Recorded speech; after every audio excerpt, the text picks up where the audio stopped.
bem-vindos a esse programa, a esse projeto, mais um da Escola Judiciária Eleitoral do TRE de Minas. Meu nome é Diogo Cruvinel e hoje nós temos um tema importantíssimo, que é o da inclusão das pessoas trans na política. Esse evento ele faz parte de uma série de 4 vídeos, os outros 3 já estão disponíveis no YouTube, tem uma playlist exclusiva para a participação das minorias no processo político, né, dessas pessoas em situação de vulnerabilidade. E hoje eu tenho 2 convidados ilustríssimos. Tenho aqui a Nicari Aiker e o professor Fabrício Veiga. Boa tarde, Nicari. Eu gostaria, por gentileza, que você se apresentasse. De onde você vem, o que você costuma fazer, qual o seu breve currículo. Por gentileza, Nicari. Boa tarde. Sim. Boa tarde a todos, a todas, a todos. Boa tarde, Diogo. Boa tarde, Fabrício. E eu quero que saibam que eu estou muito feliz de estar aqui, contribuindo um pouquinho com a minha história, né? Então, para quem não me conhece, meu nome é Nicari Felipe, mais conhecida como Nicari Aiker. Tenho 35 anos. Sou uma artista drag queen, transformista há 12 anos e também aluna de teatro, né?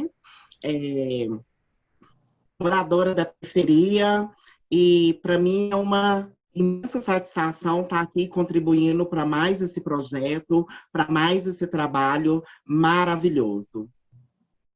Excelente, Nicari. Muito obrigado. Professor Fabrício Veiga, o seu currículo é vastíssimo. Eu gostaria que, por gentileza, sintetizasse aqui para a gente. Boa tarde, como vai?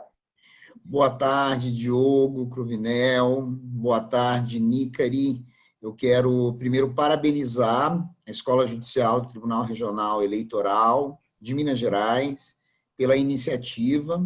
Eu sou o professor Fabrício Veiga Costa, sou professor do mestrado e do doutorado da Universidade de Itaúna, sou pós-doutor em Educação pela UFMG, doutor e mestre em Direito pela PUC e atualmente pós-doutorando em Psicologia pela PUC. Eu tenho um grupo de pesquisa dentro do mestrado e doutorado da Universidade de Itaúna, em que eu discuto vulnerabilidade social, gênero, sexualidade e direitos fundamentais. Então, eu estou muito feliz de poder participar de um evento, de uma iniciativa tão importante para a sociedade brasileira e especialmente para mulheres e homens trans que ainda são pessoas invisibilizadas pelas estruturas sociais de origem religiosa, por razões morais, que é isso que nós debateremos hoje nesse evento. Excelente, muito obrigado pela apresentação.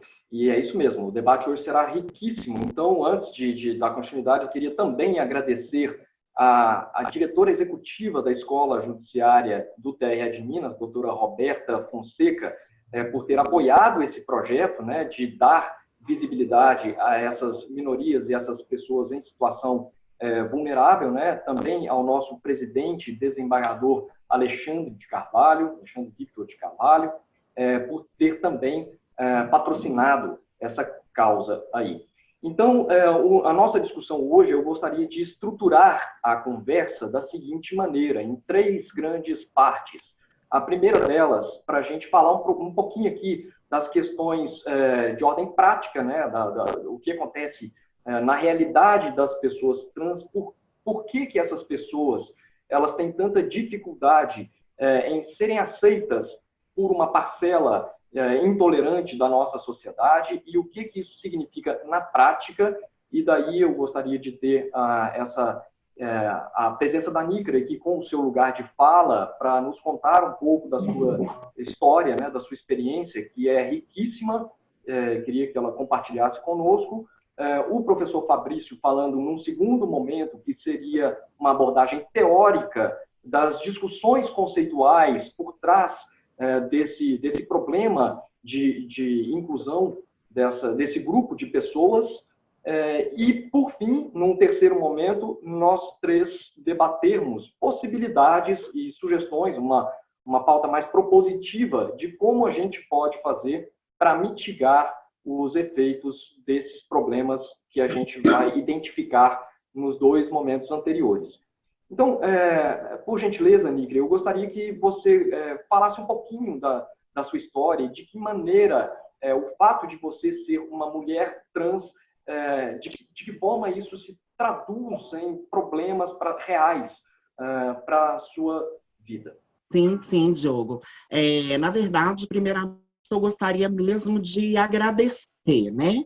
Porque eu acredito que a visibilidade, ela é muito importante, ela é, mas eu acredito também que quando nós somos protagonistas da nossa própria história, e aí as pessoas realmente conseguem ouvir da boca das próprias pessoas que realmente vive essa árdua realidade da vida, eu acredito que é mais importante ainda, né?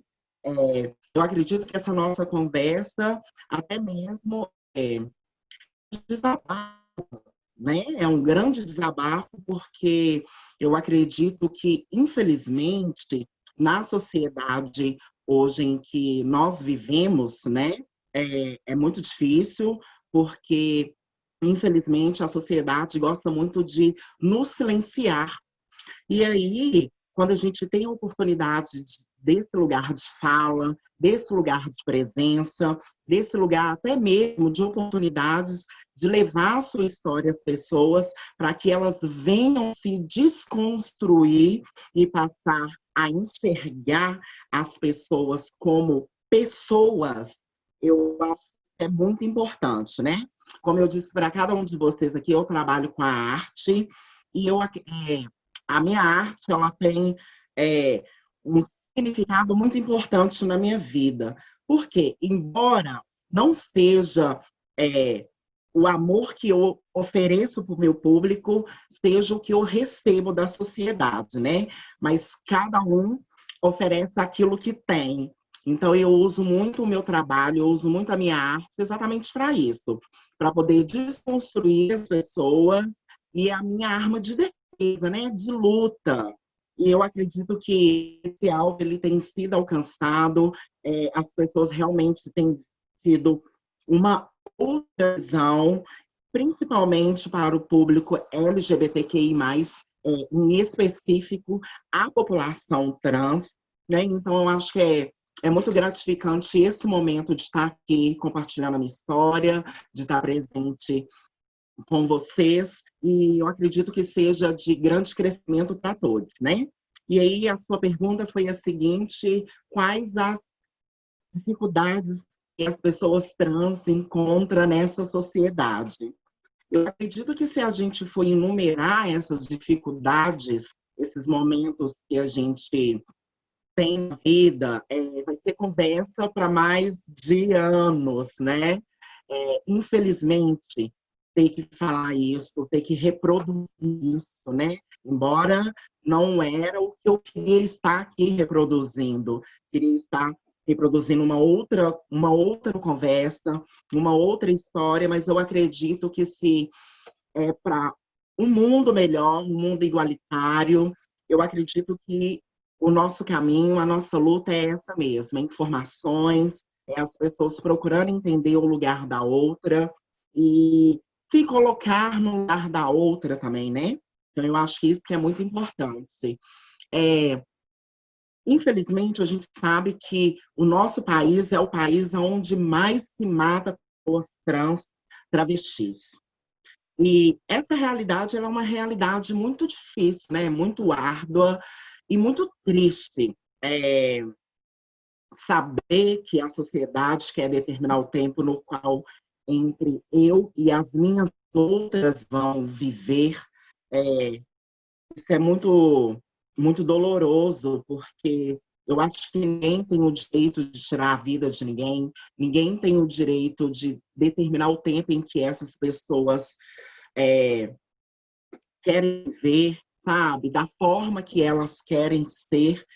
E é muito triste isso, porque eu acredito que as pessoas ainda não conseguiram enxergar, não conseguiram ver que as pessoas trans, travestis, são pessoas, pessoas como qualquer uma outra, com direito de ir, de vir, de ocupar qualquer lugar, o lugar de fala de direito, né?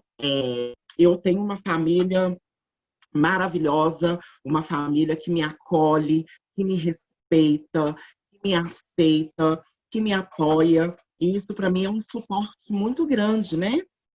Aqui dentro da minha casa, não tem só eu como uma mulher trans, travesti, tem o meu irmão também, que é homem trans, e nós perdemos o nosso pai muito cedo, né? Eu perdi o meu pai, estava com 6 anos, meu irmão estava com 5, e aí, desde sempre, minha mãe sempre fez esse papel muito bem feito e faz até hoje, né? Nessa criação do nosso caráter, da nossa personalidade. E minha mãe, ela tem uma participação, tanto na minha vida quanto na vida do meu irmão, muito importante.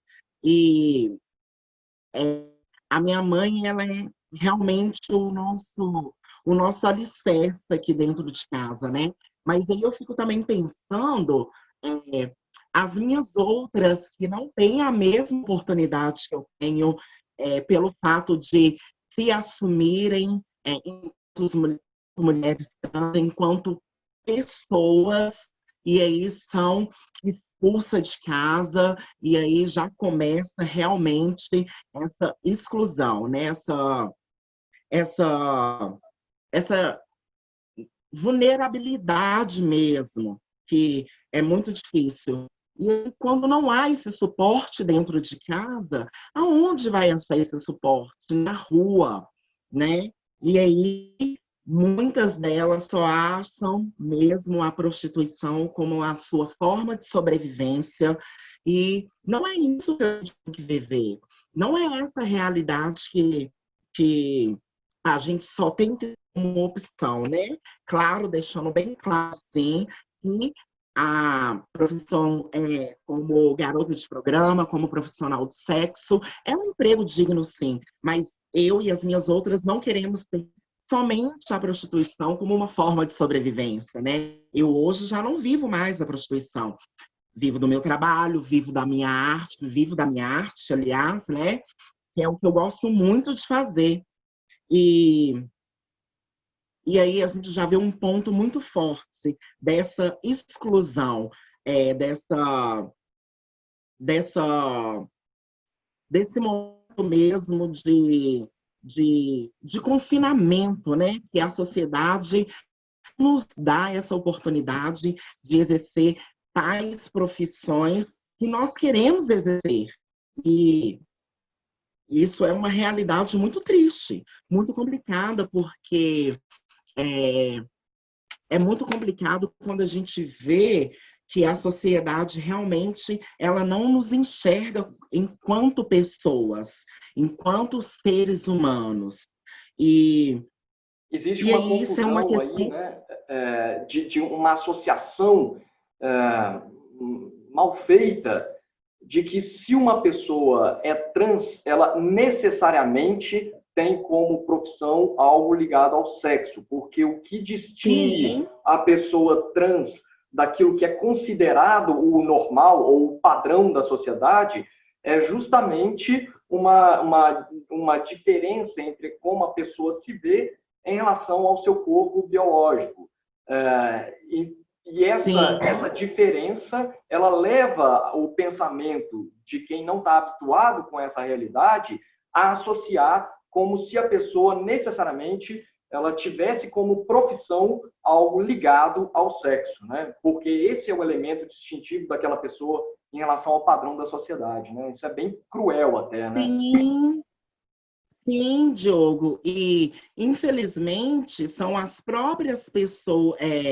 O nosso país é o país onde mais se mata pessoas trans, travestis, mas também é o país onde mais se consome, né, pornografias. Então, assim, são os próprios que consomem pornografia são os próprios que nos matam, sabe?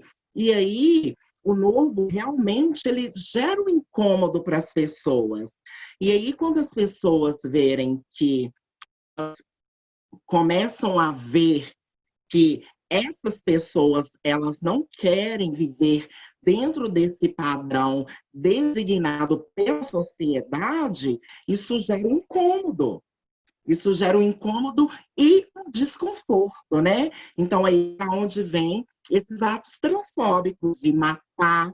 E aí, muitas das vezes, a gente também tem que pensar que o que leva à morte de uma pessoa trans travesti não é só uma arma branca, né? É uma chacota. E aí, muitas das vezes, onde a gente não consegue ter muita estrutura e cai numa depressão, e uma depressão na qual leva até a morte também, né? Então, eu acho que a sociedade precisa entender isso, que a comunidade, a população LGBTQI+, levando para o recorte das pessoas trans, são pessoas que têm sentimento, que chora, que ama, que quer dormir, que quer acordar, que quer viver, voar, que quer ler um livro, assim, que quer realmente existir.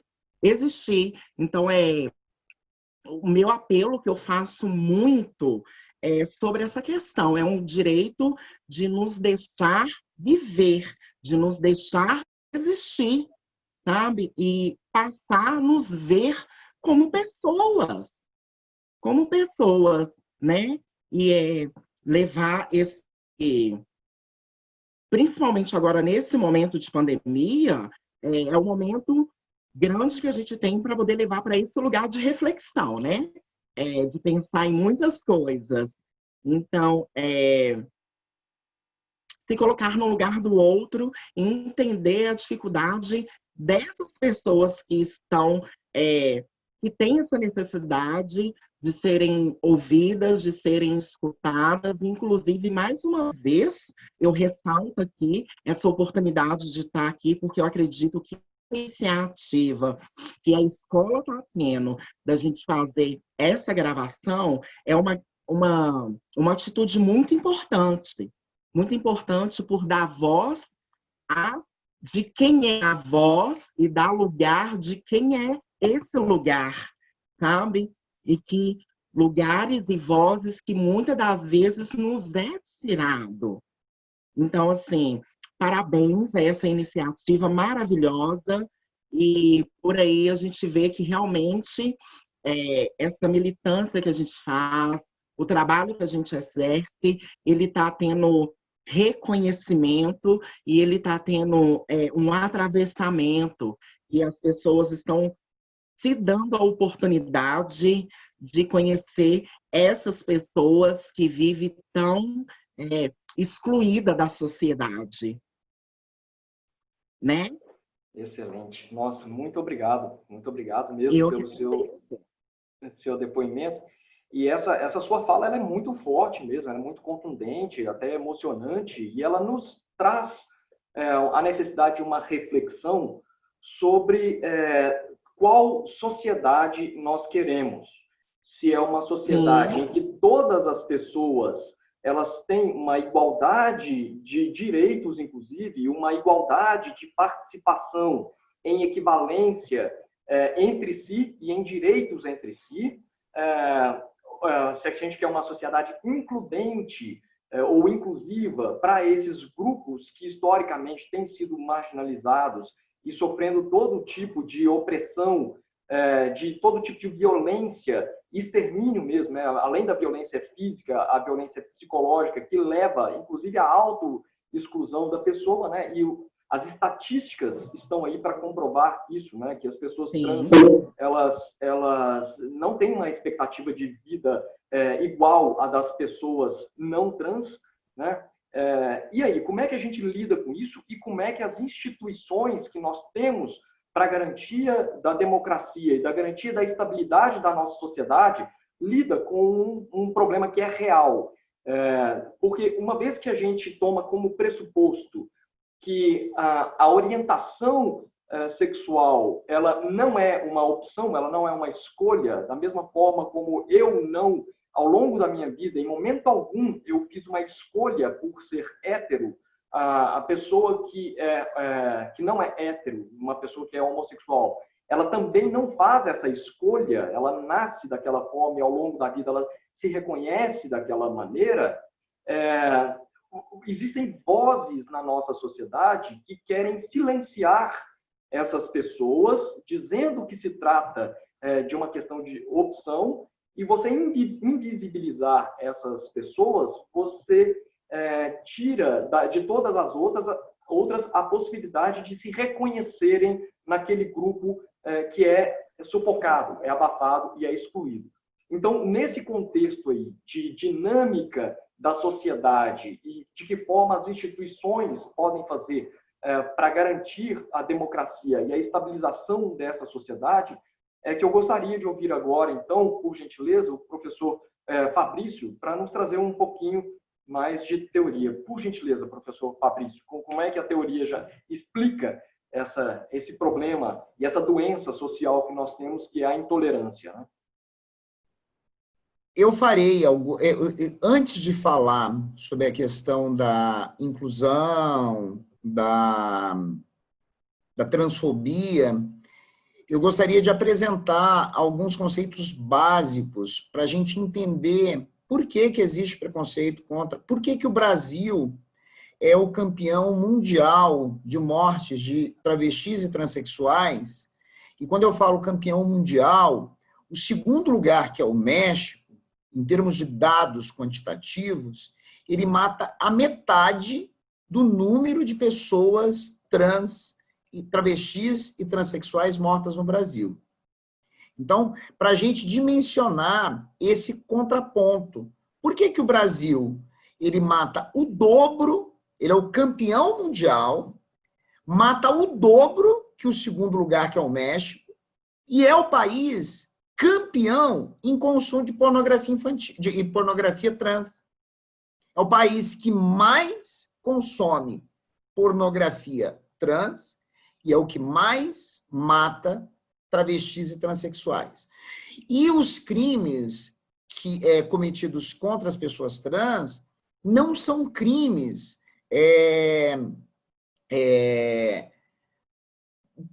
comuns. São crimes com resquícios de com condutas, comportamento de muita violência. Então, por exemplo, é só pegar o caso da Dandara, no Ceará. Ela foi apedrejada, ela recebeu pauladas para depois ser morta a tiros. E outros casos de mutilação de órgãos sexuais. Então, são crimes muito violentos. E aí a gente fica se perguntando por que a sexualidade ainda desperta tanta discussão, tanto ódio, tanta repulsa nas pessoas.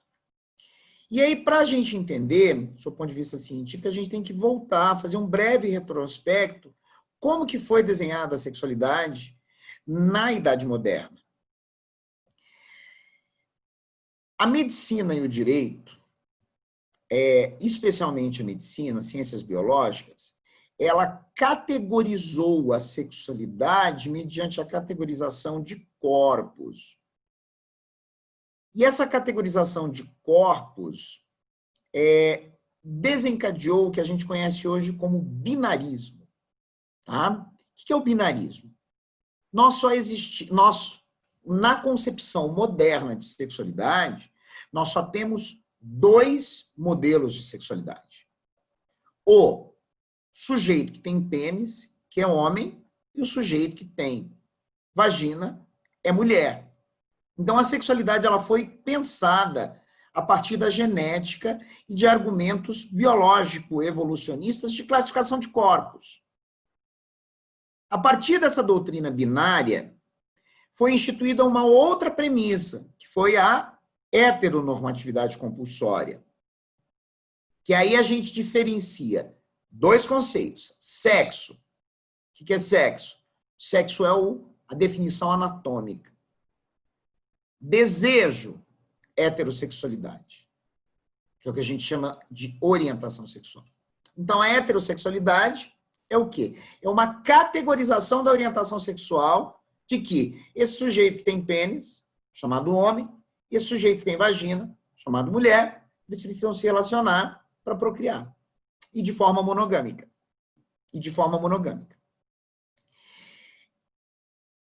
Esse modelo, adotado pela medicina, foi adotado pelo direito.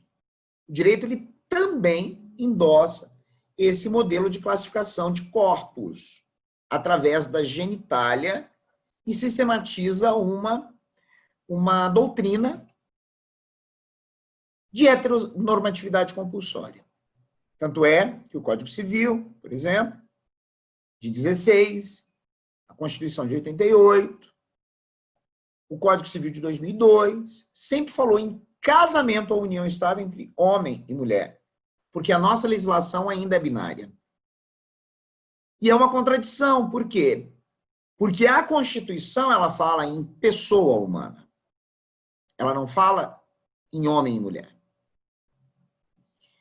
Metade do século XX vem uma filósofa, esposa de Sartre, Simone de Beauvoir, e escreve um livro, Segundo Sexo, em que ela anuncia para a comunidade científica que ninguém nasce mulher, torna-se mulher. A partir daí, nasce um terceiro conceito, algumas proposições para a gente entender o terceiro conceito, que é gênero. O que é o gênero? Gênero é a definição do que é ser homem e do que é ser mulher a partir de uma concepção psicossocial, cultural, dentro de uma subjetividade habitada ou situada como trabalhada por Foucault na história da sexualidade. Então, a definição do que é ser homem e do que é ser mulher na doutrina de gênero é uma definição que ultrapassa as concepções anatômicas definidas pela medicina. Nesse contexto, surge a discussão dos transgêneros. Por que se chama transexual? Transsexualidade, porque é o sujeito que transgride o binarismo. Transgride o binarismo. Transgride o binarismo no sentido de dizer quem definirá o que é ser homem ou mulher é cada sujeito. Não é a biologia. Não é a biologia. E no momento em que surge a doutrina de gênero, há uma ressignificação também sobre a doutrina da orientação sexual. Orientação sexual não é exclusivamente heteronormativa. Existem os gays, existem os bissexuais, mas aí a gente continua categorizando.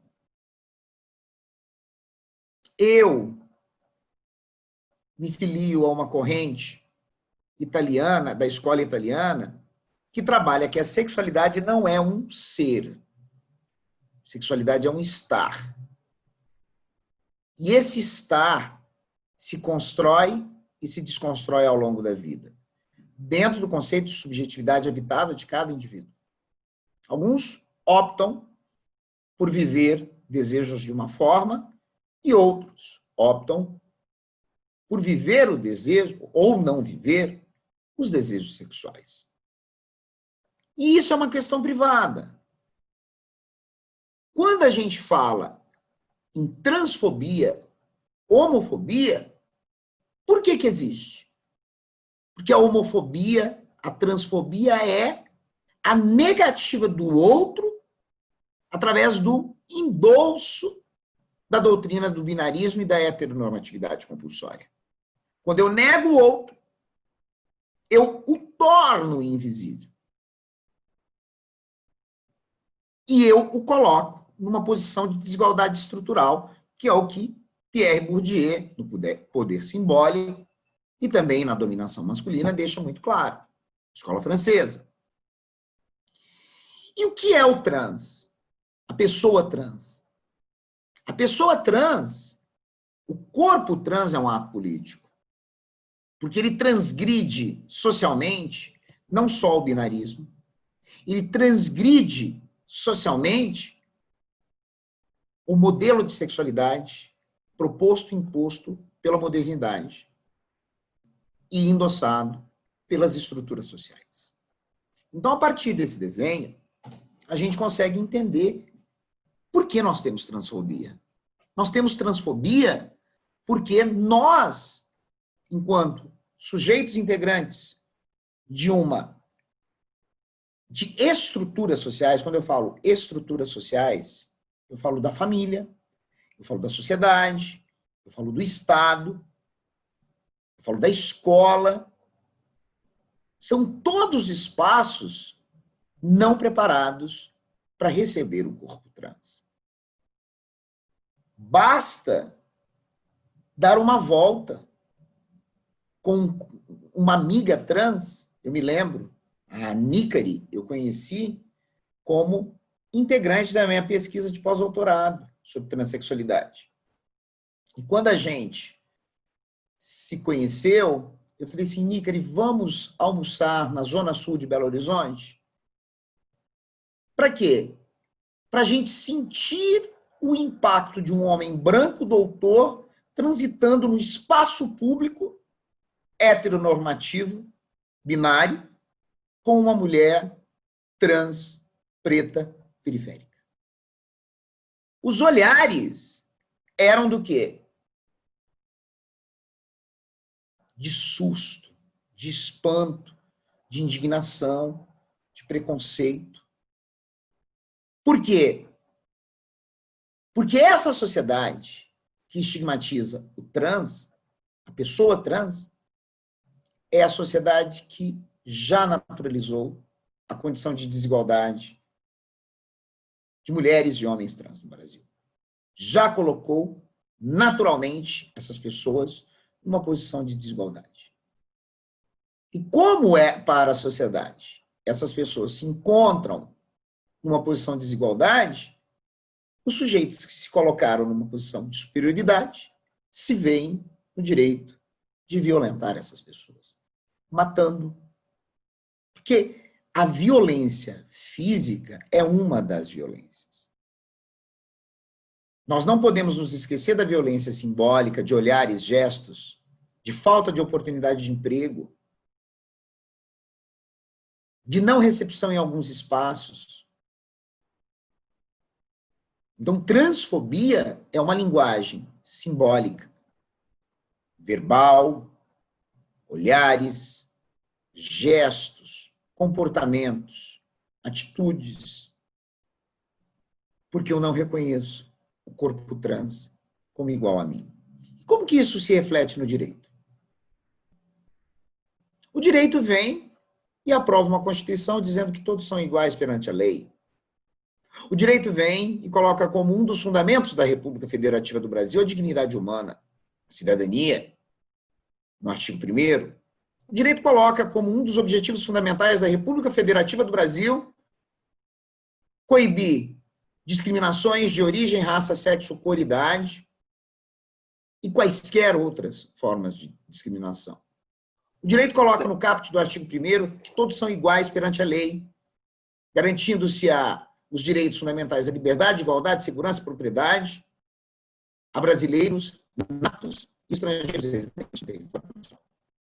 Pois é, uma vez então que a gente tem esse cenário, e aí, desculpa interromper o senhor, mas claro, nesse exato momento a gente está deixando de fazer uma análise do perfil da sociedade e por que a gente tem esse perfil de sociedade, e agora nós estamos passando para o nosso ordenamento jurídico, que na verdade é a materialização de questões políticas, e que são reflexo de uma construção daquilo que a gente tem no parlamento, que deveria ser, se fosse adequado, né, se fosse um espelho da sociedade, a gente teria o espelho da sociedade no parlamento para construir esses instrumentos normativos pelos quais o judiciário vai atuar em seguida e pelos quais vai moldar comportamentos daquela mesma sociedade.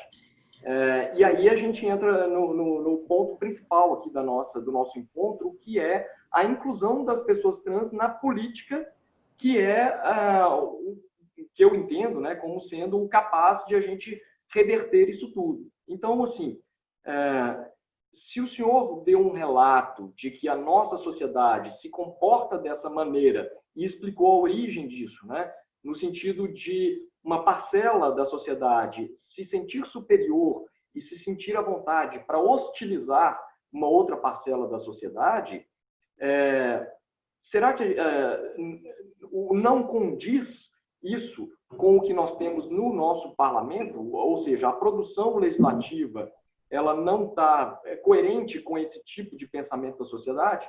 E aí o que salvaria não seria uma outra instituição, por exemplo, o judiciário, por meio das suas decisões contramajoritárias, para garantir que uma minoria ela não seja massacrada politicamente e até fisicamente por uma maioria? Não seria isso que garantiria uma democracia real, né? E não aquela democracia estatística nossa? Olha, nós precisamos primeiro refletir se a norma em si, tanto no plano abstrato quanto no plano concreto, aplicado pelo Poder Judiciário, será capaz de alterar estruturas sociais. Porque quando a gente fala de igualdade, sob o ponto de vista normativo, é muito bonito. É muito bonito a gente falar em cotas para mulheres na política. Mas que cotas são essas se as mulheres não são paritariamente representadas no parlamento? De qual igualdade que nós vamos falar? Porque a impressão que se tem é que o direito ele continua reproduzindo as máximas simbólicas para dar uma resposta como se fosse um calmante que não vai resolver. Quer dizer, a norma em si, falar em igualdade sem paritaridade, não resolve. E para a gente delimitar esse nosso debate vamos falar em igualdade, visibilidade, inclusão trans na política? Vamos. Mas a gente continuará adotando aquele modelo adotado para as mulheres, que a gente sabe que as candidaturas das mulheres são candidaturas laranjas, para cumprir a legislação eleitoral sob o ponto de vista formal, e sabemos que muitas mulheres candidatas, nem elas votam nelas. Se a gente pegar dados do TSE e dos TREs, nós temos casos de mulheres candidatas que não tiveram nenhum voto. Então, onde que a gente... Desculpa eu fazer uma interferência aqui, porque aí já entra no assunto da justiça eleitoral. Realmente esse é um problema prático, né? E aí, sem entrar no tema da participação feminina na política, que já foi objeto de um encontro específico para isso, né? E aí uma das conclusões que se chegou é que a legislação eleitoral, por mais que ela tenha tido essa ideia de inclusão, de uma ação afirmativa, isso não se traduziu na prática no efeito esperado. Então, muito porque a nossa legislação ela determina o percentual mínimo de 30% para a pessoa de cada sexo, que a gente sabe que é para as mulheres, mas isso na candidatura. Então, o partido ele tem que registrar pelo menos 30% dos seus candidatos como mulheres, mas não há uma ação afirmativa para que isso se reverta em cadeiras ocupadas no parlamento, que outros países já têm uma legislação mais avançada que a nossa e determina que metade das cadeiras do parlamento serão ocupadas por mulheres. Por mulheres. Esse é um problema. O outro problema, essa questão das candidaturas laranjas, é que os partidos usam esses 30% para colocar mulheres, inscreverem como candidatas mulheres que não têm uma candidatura real, é uma candidatura fictícia, uma candidatura laranja. E muitas dessas mulheres que são inscritas como candidatas, elas de fato não recebem nenhum voto, nem elas próprias votam nelas mesmas, porque muitas vezes elas sequer sabem que são candidatas. Elas são usadas pelos partidos, então, na verdade, elas são vítimas de uma fraude, né? Isso é preciso deixar claro, né? Recentemente, o TSE já derrubou, por uma decisão uma chapa inteira que foi eleita, inclusive de homens que foram eleitos para uma votação proporcional, porque o partido fraudou aquela cota de gênero. Então, é uma decisão que teve uma repercussão nacional aí, chamou a atenção da Justiça Eleitoral. No próximo momento aqui do nosso encontro, a gente entra nessa questão aí das ações que a Justiça Eleitoral tem feito para promover a inclusão aí de mulheres e de pessoas trans, né? Mas só para fazer uma parte, desculpa interromper o senhor, Claro. Nessa questão aí das candidatas que muitas vezes são vítimas daquelas fraudes, sem falar também, e aí eu já estou puxando um outro ponto aqui que tem a ver com a representatividade política, que mulheres muitas vezes são eleitas, mas elas não têm como pauta principal a defesa do interesse de mulheres. Então, não são pautas que visam promover a inserção, a igualdade ou mesmo a visibilidade das mulheres naquelas pautas que lhes são próprias, né? Então, é um outro problema isso, né? O fato de a gente ter pessoas pertencentes a determinados grupos num local de poder, como um parlamento, não significa necessariamente que aquela pessoa ela tenha consciência das lutas que são próprias daquele grupo e que ela vai levar adiante esse tipo de discussão, de debate. Agora, a gente precisa entender por que isso ocorre, Diogo. Porque dentro de cada microcosmo, grupo das mulheres, dentro do grupo das pessoas trans, existe também uma desigualdade estrutural imposta pelas próprias pessoas. Dentro dos próprios microcosmos. Vamos pensar no seguinte: será que nós conseguimos falar em igualdade entre as pessoas trans, entre elas? Será que os mesmos direitos que uma mulher trans ou um homem trans com capital financeiro tem? Então, que uma pessoa trans que não tem formação superior e às vezes se mantém pela prostituição. Então, o que desiguala as pessoas, além do gênero, da sexualidade, da orientação social, é uma discussão de classes. Por quê? Quando a gente fala em representatividade, nós precisamos representatividade política e visibilidade política de mulheres e homens trans. Nós precisamos pensar o seguinte: será que o próprio grupo vai apoiar?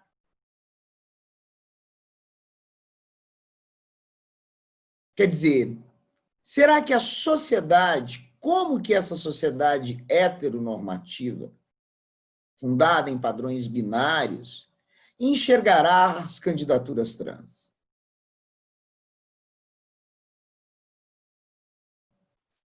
Excelente. Eu acho que a partir disso aí, nossa, são problemas realmente que a gente precisa enfrentar, precisa entender, né, para poder avançar, fazer qualquer tipo de avanço, né? E aí eu já introduzo aqui a fase da nossa conversa, a terceira, que é a parte propositiva, né? O que a gente pode fazer para tentar mitigar esses problemas que foram identificados? Eu quero trazer aqui uma informação, né, de que em 2018, nas últimas eleições, o TSE deu um passo muito importante nessa questão da representatividade das pessoas trans, ao aceitar a possibilidade de que pessoas trans se autodeclarem e que constem nos cadastros dos registros da Justiça Eleitoral, para que elas possam ter o título de eleitor com o seu nome social e o sexo como ela própria se identifica, e, num segundo momento, para que candidatas e candidatos sejam registrados pelos partidos políticos nas respectivas categorias e cotas, né, de acordo com aquela informação que a pessoa prestou. Então, nós hoje temos a possibilidade de as pessoas terem um título de eleitor com o seu nome social e de serem registradas como candidatos, e aí, no caso, uma mulher trans, ela vai entrar na cota de mulheres porque é uma candidata mulher. Então, foi um avanço em relação a todo o histórico que a gente tinha de o TSE reconhecendo que, embora a legislação ela fale naquele percentual de sexo, esse sexo foi entendido num sentido mais amplo de gênero e não apenas das características físicas e biológicas e anatômicas. Então, foi um entendimento de que faz parte do gênero e que aí, respeitando a individualidade de cada pessoa, para reconhecer a maneira como ela própria se entende como pessoa, como indivíduo. A gente poderia abrir um outro flanco aqui de discussão para relacionar o nome a um aspecto da identidade, né, o aspecto mais enraizado da individualidade. Nós, desde bebês, aprendemos que o som daquela palavra, que é o nosso nome, significa que alguém está se referindo a nós mesmos. Então, o nome ele constitui um aspecto importante da nossa identidade, e aí, no segundo momento da alfabetização, a gente vê que a palavra que contém o nosso nome, ela significa que alguém está se referindo a nós também por meio de um símbolo escrito, que é o nosso nome, e se uma pessoa ela não se reconhece naquele sexo que é o do corpo, a característica anatômica e física dela, o nome passa a ser um elemento de muito sofrimento para aquela pessoa. Então, daí a necessidade do reconhecimento pelas instituições do uso do nome social, respeitando essa individualidade.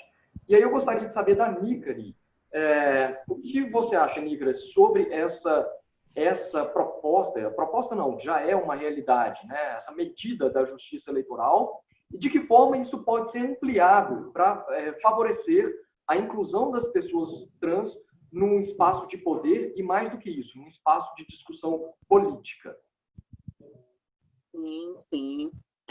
Antes de responder essa pergunta sua, Diogo, eu queria deixar assim, 2 pontos muito principais enquanto o professor Fabrício estava no seu momento de fala, e aí me veio alguns pensamentos e eu queria compartilhar isso também, que eu acho que é de grande importância, né? Como que a sociedade, ela associa a identidade de gênero com a sexualidade, né? São fatores muito complicados e aí me veio a pensar, a falar isso também, né? Que a gente sabe que a gente teve aí um episódio muito grande e que está repercutindo muito esse ato transfóbico, até mesmo do Tami, né? Em relação a essa campanha da Natura. Eu não sei nem se eu posso dizer nomes, mas infelizmente é algo que me entristece, que me deixa chateada, né? Por me colocar no lugar do outro. E aí, quando a sociedade faz essa junção de identidade de gênero e sexualidade, realmente a gente vê que as pessoas precisam se desconstruir mais, né? E aí, deixando essa declaração mesmo, me colocando no lugar do Tami, e até mesmo me colocando no lugar do meu irmão, que é um homem trans, que é pai também, sabe? E aí eu fico pensando, né, o porquê que leva as pessoas a terem esse tipo de pensamentos. Então, qual é a concepção de pai que a sociedade tem? Peraí, a concepção, então, de pai que a sociedade tem é aquele pai que abandona, que não paga pensão, que mata, que abandona o filho, e aí já não conta a concepção do pai que é amor, que cuida, que está presente. Então, quando eu vi esse assunto que repercutiu, isso me deixou muito chateada, porque, querendo ou não, não atingiu só ao Tami, né? Atingiu toda a população trans. E isso é muito ruim, porque isso é um ato transfóbico, isso é algo que nos mata também, né? E aí teve um outro caso também que o professor Fabrício falou, e eu achei muito importante, muito válido, muito rico, essa questão da não preparação da sociedade, saber como lidar com essas pessoas trans. Então, eu acredito que não seja só mesmo a falta de preparação. Às vezes, existe também um sentimento repulso também. Eu vou tratar assim porque eu quero tratar assim.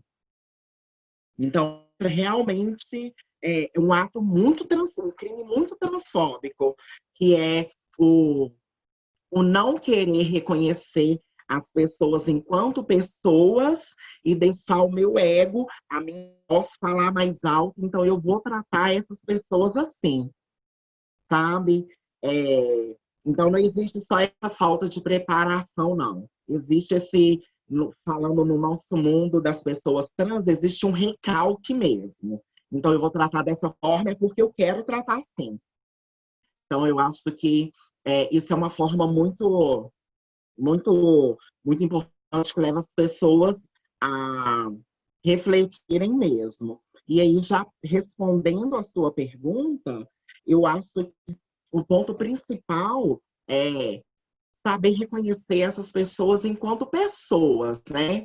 Quando a gente estava falando aqui em relação ao uso do nome social, as pessoas não conseguem entender o quanto isso é muito importante na vida de uma pessoa trans.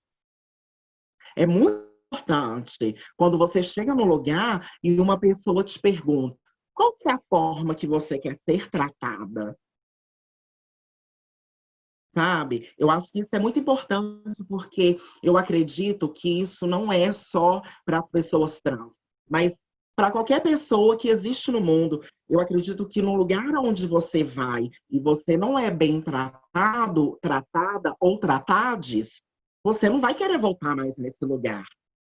Você não vai querer mais sofrer esse constrangimento. Eu mesmo já perdi várias consultas em posto de saúde pelo fato do meu nome social não ser respeitado, não ser chamada pelo nome no qual eu me identifico. Hoje eu já não tenho mais problema com isso, porque eu já retifiquei o meu nome. Então, quando eu já chego no lugar, a pessoa ela é obrigada a me chamar pelo nome que está na minha identificação. Então, eu acho que o reconhecimento de respeitar as pessoas trans e tratá-las conforme elas se identificam é muito importante na vida de uma pessoa trans e o principal de tudo, você está dando a oportunidade a si mesmo de se tornar uma pessoa melhor, sabe? Então, eu acho que o ponto principal é esse, saber como tratar essas pessoas, né? E eu acredito que... E aí eu fiquei vendo e ouvindo mesmo essa conversa sua, Diego, com o professor Fabrício, e aí me veio muitas coisas que me acrescentou bastante, né? A gente sabe que, infelizmente, hoje em dia é tirado a oportunidade das pessoas trans até de estudar, né? Hoje muitas mulheres trans têm a quarta série. A quarta série, muitas não continuam devido aos atos transfóbicos.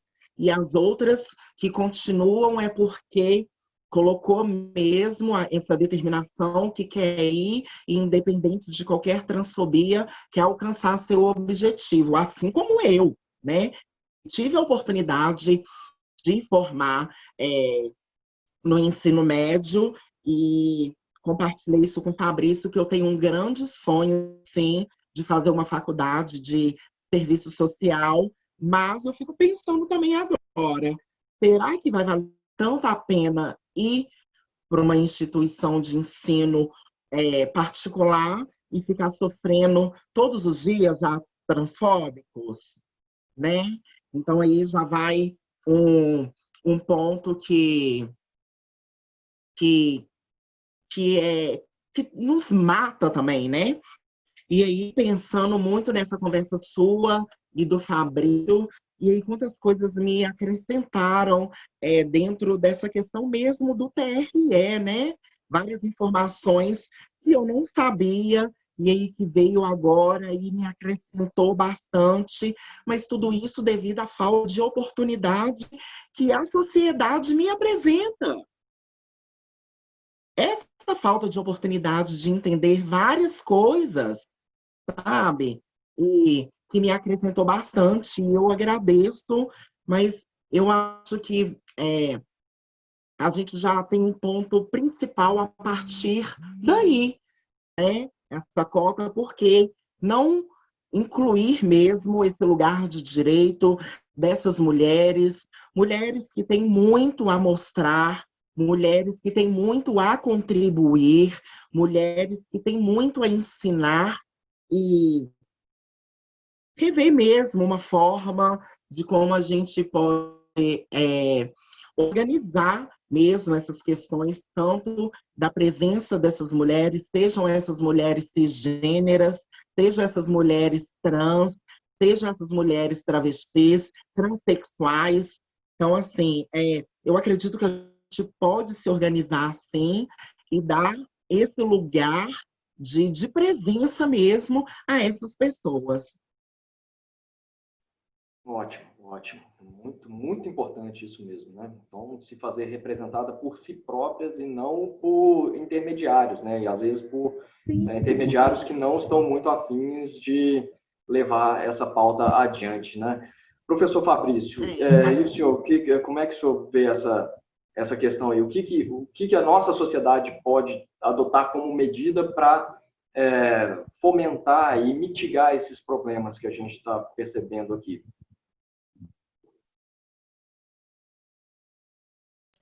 Sem sombra de dúvidas, o direito tem um papel muito importante. Só um minutinho, por gentileza. Níker, eu preciso do microfone desligado, porque senão a tela fica pulando para lá e para cá e não grava o professor Fabrício. Sem sombra de dúvidas, o direito tem um papel importantíssimo no enfrentamento do preconceito, da transfobia, da exclusão, da marginalidade de pessoas transexuais e travestis. Mas ele não resolverá, porque o direito, para resolver, ele precisa ser efetivado. E aí eu gostaria de ponderar duas questões muito breves. O nome social é importante, foi um avanço importante? Foi. Mas eu sempre trabalho, eu tenho até textos em que eu discuto isso, que o nome social é visto como uma espécie de cidadania a conta-gota, né? Por que dar um nome social e não um nome civil? Durante muito tempo se discutiu isso, né? Nome social, é como se fosse uma pseudo-cidadania. E aí, nós tivemos o provimento 73, né, do CNJ, que hoje autoriza a mudança de nome de transexuais e travestis, pessoas trans, diretamente no cartório. Mas aí a gente enfrenta um outro desafio. Essas pessoas, elas, na sua grande maioria, não têm grana para isso. Não tem dinheiro. Daí o Estado precisaria o quê? Fomentar uma política pública de gratuidade junto aos cartórios. Hoje, se você chega no cartório e pede gratuidade, tem provimento em Minas Gerais dizendo que a gratuidade de serviços notariais e registrais só com ordem judicial.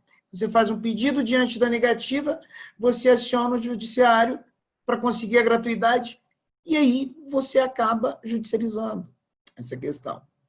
Então, assim, sem sombra de dúvidas, a Justiça Eleitoral ela saiu na frente ao reconhecer o direito ao uso do nome social. Sem sombra de dúvidas. A Justiça Eleitoral está à frente no momento em que levantou a bandeira do debate e da implementação das candidaturas de pessoas trans. Eu ousaria dizer que a Justiça Eleitoral está à frente do judiciário brasileiro. Em que sentido? Em que sentido? Hoje, nós estamos no espaço de fala dentro do Tribunal Regional Eleitoral do Estado de Minas Gerais. Talvez se estivéssemos falando dessa possibilidade há 10 anos, seria remota. Então, a gente percebe que o direito ele contribui significativamente para isso e para o debate. Mas o direito, por si só, não consegue mudar estruturas sociais. Não adianta a gente falar em dignidade se eu não tiver uma sociedade com alteridade. Não adianta falar em dignidade se eu ainda convivo numa sociedade que não consegue enxergar o outro como igual a si mesmo, em termos de direitos e oportunidades. Não adianta falar em dignidade, igualdade, liberdade, com esses dados que nós temos.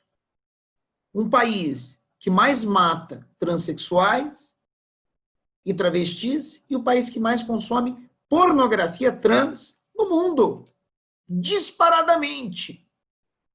Então, por que esse contraponto, esse contrassenso, essa contradição? Porque as estruturas sociais, elas não são automaticamente modificadas pela intervenção do direito. Mas eu volto a dizer, o direito tem um papel importantíssimo para levantar essas discussões. E o Poder Judiciário tem um papel relevantíssimo em suas decisões, corrigindo essas desigualdades. E garantindo efetivamente a aplicação do texto constitucional através de uma hermenêutica democrático, participativa, inclusiva, integrativa, fundada na autodeterminação, na dignidade humana, na liberdade, na igualdade. E além das decisões judiciais, um grande papel do Poder Judiciário é o que o Tribunal Regional Eleitoral de Minas Gerais faz nesse momento, que é promover o debate, levar informação. Porque muitas pessoas têm preconceito porque não conhecem. O preconceito, ele vem de um pré-conceito decorrente do desconhecimento, visto como ignorância sobre um tema. E essa ignorância nos leva a excluir pessoas. Então, parabéns, Tribunal Regional Eleitoral, Escola Judicial do Tribunal Regional Eleitoral de Minas Gerais, pela iniciativa. A correção do preconceito, a superação do preconceito, da marginalidade, da exclusão, da segregação sexual no país, passa inicialmente pela informação, passa inicialmente pelo conhecimento, passa inicialmente pelo debate. E a gente só conseguirá implementar direitos quando a gente levar informação para que as pessoas consigam tratar de uma forma mais digna, com olhares menos transfóbicos, com atitudes mais igualitárias, com comportamentos mais dignos, que é o que todo mundo precisa. Porque o que se discute aqui são pessoas humanas, não a identidade de gênero, não a raça, não a orientação sexual. Não é isso que pode ser utilizado como conceito para gerar preconceitos. Nossa, excelente. Muito, muito obrigado, né? São medidas, então, necessárias, mas insuficientes, né? A gente precisa ter um conjunto de outras medidas, além dessas todas aí, né? Do direito, da promoção de discussão e de quebrar alguns preconceitos por meio da apresentação do cenário, né? Para acabar também com essa ignorância, né? Mas tem que ser um conjunto de coisas, né? Não dá para ter uma medida pontual que vá resolver esse problema, né? Infelizmente. Bom, tá muito boa a discussão aqui, mas a gente já está avançando aí quase uma hora já de de gravação, então eu queria, infelizmente, me despedir de vocês, né? Dizer que foi muito bom esse encontro nosso e fazer uma rodada rapidinho aí para as considerações finais de cada um. Nicari, por favor, as suas considerações finais. Sim, sim. Novamente, eu gostaria mesmo de agradecer a oportunidade de estar aqui compartilhando a minha história de vida, a minha resistência de vida. Queria agradecer também ao professor e doutor Fabrício, que é um grande profissional que, na verdade, se tornou um grande amigo meu, um grande amigo em que, nos momentos de dificuldades, eu posso ligar, eu posso desabafar, eu posso conversar, eu posso me fortalecer. E, para mim, foi muito importante estar aqui hoje, juntamente com ele, compartilhando e a gente dividindo aí esse momento de fala, de construção, de desconstrução, né? Agradeço demais de estar aqui juntamente presente com ele, que é uma pessoa que eu amo muito, uma pessoa que em tão pouco tempo já faz assim parte da minha vida, como se já fosse 40 anos atrás, sabe? E eu fico muito, muito, muito satisfeita. Gostaria de te agradecer também, Diogo, pela oportunidade, por esse momento, por esse lugar de fala, por esse lugar de voz, por escutarem a voz dessa mulher trans, travesti, preta, da periferia, que não veio de um lugar de privilégio, mas que resiste, que quer ajudar também a contribuir para que as pessoas se tornem pessoas melhores e que se coloque mesmo no lugar do outro, sair da zona de conforto e entender o lugar do outro e ver realmente as pessoas trans como pessoas, né? Como o professor Fabrício disse, não como sexualidade, não como identidade de gênero, mas sim como pessoas, pessoas com sentimento, pessoas com muito a oferecer, com muito também a contribuir, né? Gostaria de agradecer ao TRE, gostaria de agradecer também à escola por essa oportunidade. E é isso, se vocês quiserem conhecer uma pessoa trans, procura saber quem são essas pessoas. Elas existem e a prova viva maior disso sou eu, por estar aqui presente hoje e compartilhando com vocês todo esse momento. Meu muito, muito, muito obrigada. A gente é que agradece, nossa, e isso é muito importante que você falou, né? Antes de ser trans, elas são pessoas, né? Professor Fabrício, por gentileza, suas considerações finais. Bem, ô Nicari, você me fez emocionar. Por que a sua fala? Quando eu ingressei na Universidade Federal de Uberlândia em 1997, eu já tinha muito certo que eu queria fazer da advocacia e da academia uma pauta pela luta das pessoas em vulnerabilidade social. E hoje é um momento muito especial, por quê? Porque a gente percebe que todo esforço, toda resistência, porque dentro da academia também, não pense que não tem, o preconceito ele existe dentro da academia, dentro de todas as estruturas. E, assim, muito obrigado pela oportunidade de estar aqui. Muito obrigado, Nicari, pela oportunidade de ter conhecido você, pelo fato de você ter contribuído tanto para a minha pesquisa de pós-doutorado em psicologia. E muito obrigado, Diogo, à Escola Judicial, e parabéns pela organização de uma discussão tão rica. Gratidão, essa é a palavra. Nossa, a gente tem a agradecer. Então, olha, muito obrigado mesmo pela participação de vocês. Foi um evento riquíssimo e com esse maravilhoso vídeo, essa maravilhosa discussão, a gente encerra esse projeto, né? Com certeza haverá outros, né? Essa série de 4 vídeos que a gente tratou da inclusão das pessoas nesses grupos de vulnerabilidade. O primeiro com as mulheres, a segunda com a participação dos negros, o terceiro foi acessibilidade e pessoas com deficiência, e agora esse quarto de pessoas trans.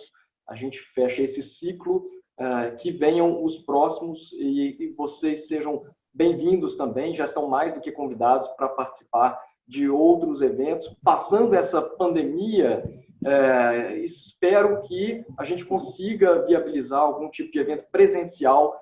Seria muito interessante que vocês, conosco da escola, né, fôssemos presencialmente ao TRE, conversar com os servidores e público externo também. Então, gente, muito obrigado mesmo pela participação de vocês. Até a próxima.